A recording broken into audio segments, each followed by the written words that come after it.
Ngayon po ay Saturday ng ika-11 linggo ng karaniwang panahon at ang mabuting balita ng Panginoon ayon kay San Mateo. Papuri sa iyo, Panginoon. Walang aliping makakapaglingkod sa dalawang Panginoon, sapagkat kapuputan niya ang isa at iibigin ang ikalawa. Paglilingkuran ng tapat ang isa at hahamakin ang ikalawa.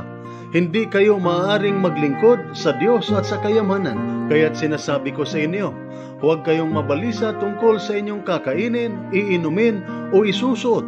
Hindi ba't ang buhay ay higit na mahalaga kaysa pagkain at ang katawan kaysa damit? Masdan ninyo ang mga ibon. Hindi sila nagtatanim, ni umaani o kaya'y nagtitipon sa kamalig. Ngunit pinapakain sila ng inyong amang nasa langit. Hindi ba't higit kayong mahalaga kaysa mga ibon? Sino sa inyo ang makakapagpahaba ng kanyang buhay kahit kaunti man lamang sa pamamagitan ng kanyang pagkabalisa? At bakit kayo nababalisa tungkol sa pananamit? Isipin ninyo kung paano tumutubo ang mga bulaklak sa parang. Hindi sila nagtatrabaho ni gumagawa ng damit. Ngunit sinasabi ko sa inyo, kahit si Solomon na napakayaman ay hindi nakapagdamit ng singganda ng isa sa mga bulaklak na ito. Kung dinadamitan ng Diyos ang damo sa parang, na buhay ngayon at kinabukasan ay ginagatong sa kalan, kayo pa kaya? Kay liit ng inyong pananampalataya sa Kanya. Kaya't huwag kayong mag-alalang baga kayo kapusin sa pagkain, inumin o damit. Ang mga taong hindi nakakakilala sa Diyos ang nababahala sa mga bagay na iyan. Alam ng inyong amang nasa langit na kailangan ninyo ang lahat ng iyan.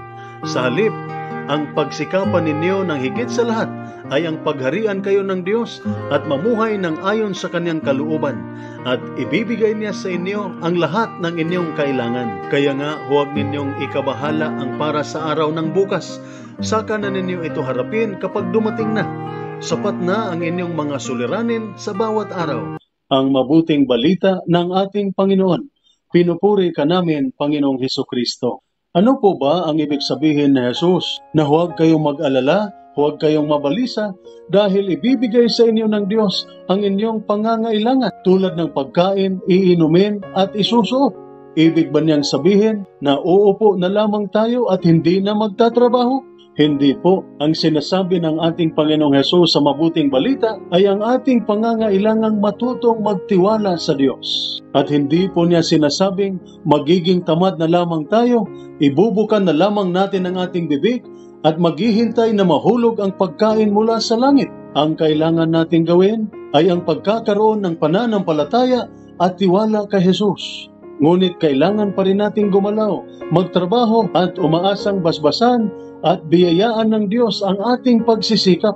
Kaya ang binibigyang diin ni Jesus ay ang kahalagahan ng pagkakaroon ng tiwala sa Diyos na ating ipapahayag sa gawa at pagpapaubaya ng ating buhay at ng lahat sa kabutihan ng Diyos. Masama ba talagang mag-alala? Hindi po. Normal lamang sa isang tao na makaramdam ng pag-alala o pagkabalisa. Ngunit mayroon po mga taong sobra-sobra kung mag-alala na hindi na sila makatulog, nawalan na sila ng ganang kumain, hindi na sila makisalamuha sa ibang tao at ayaw na nilang magtrabaho. At ito po ang masama at hindi nakakabuti. Ang sobrang pag-alala ay hindi po nagbibigay ng solusyon sa problema. Sa halip, ito ay dagdag na problema. Mayroon ngang nagsasabing, worrying does not take away tomorrow's troubles. It takes away today's peace. Kaya sa mabuting balita, itinuturo sa atin ng ating Panginoon na hindi tayo dapat mabalisa at malungkot dahil hindi tayo pababayaan ng Diyos. Kung inaalagaan ng Diyos ang mga ibon na lumilipad at ang mga bulaklak sa lupa, ano pa kaya tayong Kanyang mga anak? Kaya sa paghahanap natin ng solusyon sa ating mga problema, magtiwala tayo sa kabutihan ng Diyos. Ayon po sa isang manunulat, when we put our problems in God's hands, He puts His peace in our hearts. Ito po ang salita ng Diyos, ang ating gabay.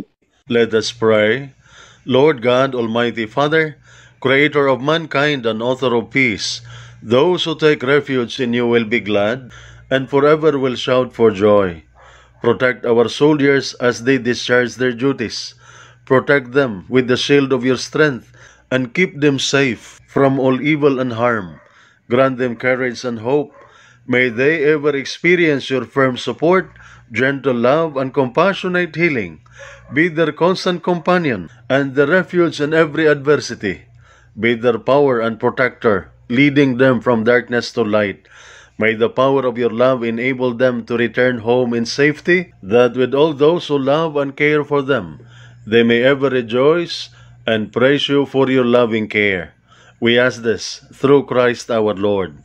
Amen. Mary, Queen of Peace, pray for us. Saint Michael the Archangel, pray for us. Saint Ignatius of Loyola, pray for us.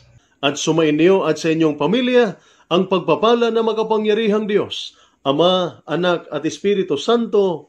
Amen.